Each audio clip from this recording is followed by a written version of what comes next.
name's John. Welcome to another episode of the Sunday Night Nightcap series. In tonight's nightcap I want to talk a little bit about welding and a little bit about a tool.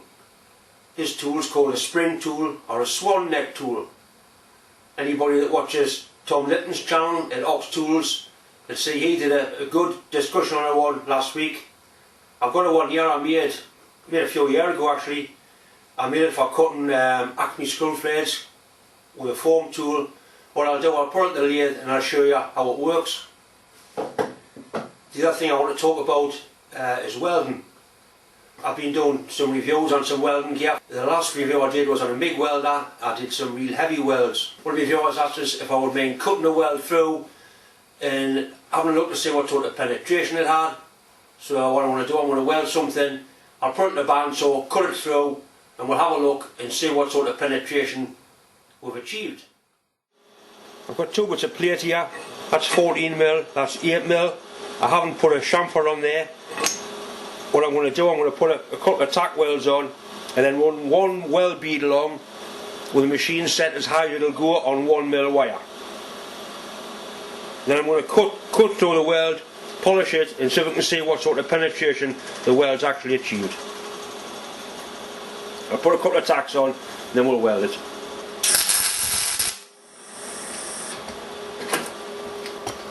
I'll pull the weld through, it's easier for you to see.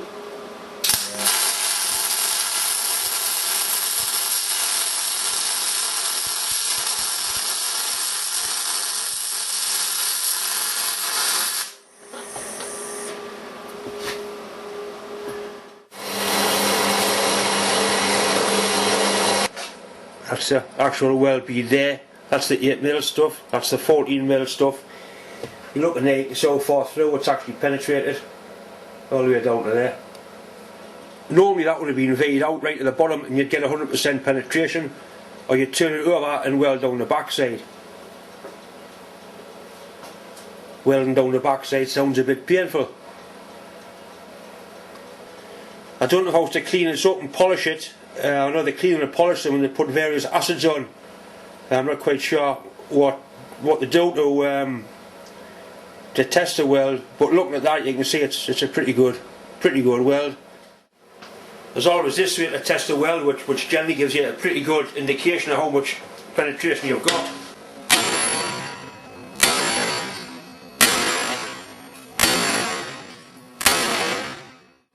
I've got no actual video of making the tool, but I have got some still photographs. I'll include them.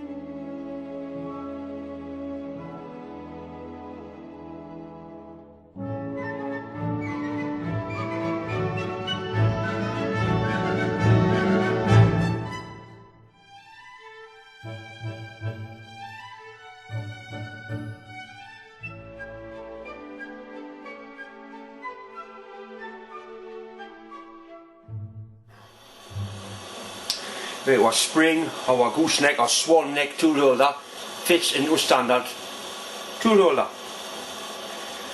What you use for cutting tips is you use broken 1/4 inch diameter shaft end mills or centre drills. If you're like me, you'll have a pretty good supply of them. Apart from the end being made out of good steel, the whole thing is excellent steel, so you can grind them up and make tools with them. What they've got a flat ground on them, the flat ground on there, which our grub screw locks onto, so they all go back in the same position. You generally grind them using the actual tool holder and grind them on the grind wheel. I want to dress the stone. I've got an industrial diamond there on a homemade jig. That's simply held against there and runs back and forth across the stone. Dressing grinding stones is not nice. There's lots of particles flying out. You must wear eye protection. I've got a hoover on here which will suck the thickest of the dust away. It's silicon dust, it's really bad for you. Any machinery near to the grinder, cover it up. You don't want any of this shite on your machines. It is an abrasive wheel.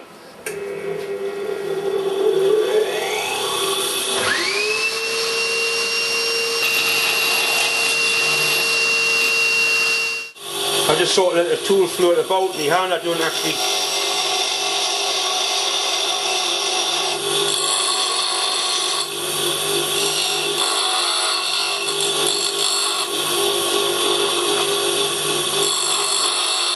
You can grind various shapes on the end. I made this for cutting an Acme screw thread. It had a broad, very broad thread. You can make little parting tools. You can make foam tools for putting radiuses in for the likes of O-rings or square grooves for piston rings. I'll show you the way it works. I'll demonstrate it the same way Tom did. I can't think of a better way of showing it. Right, the way the spring tool works. What I've got here, I've got a parting off tool, which is the dread of a lot of people, especially on a lightweight lathe. Right, so we've got our tool on centre height, we'll put a cut on and things go wrong. The bar tries to climb over the top of the tool tries to get forced down. As it goes down, it pivots in like that, so it bites in deeper and things get worse, and they get worse very quickly. It's all got to do with where the tool pivots, where the lowest part of the tool is, which is actually below here, below the cross slide. We'll take that out. We'll put our spring tool in.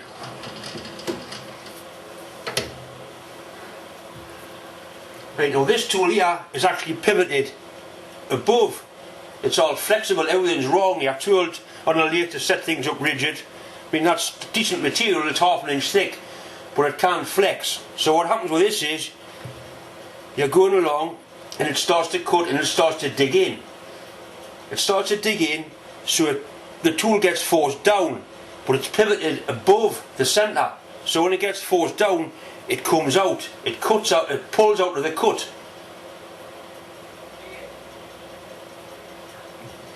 So it starts to cut, things start to go wrong, it gets pushed away from the job, it pivots here and it bends down and it doesn't dig in. It's as simple as that. That's how it works.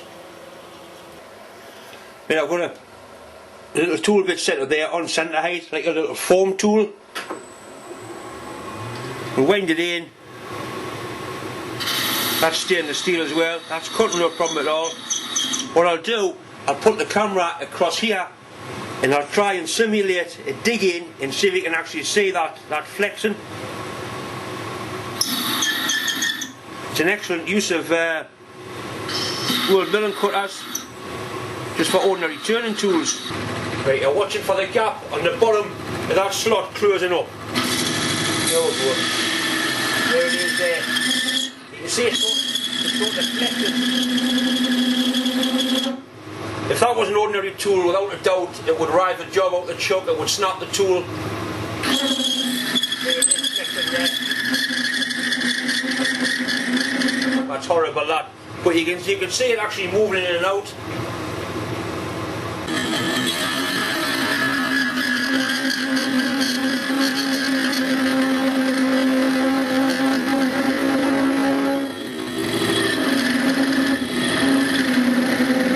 Thanks for watching, thanks for subscribing.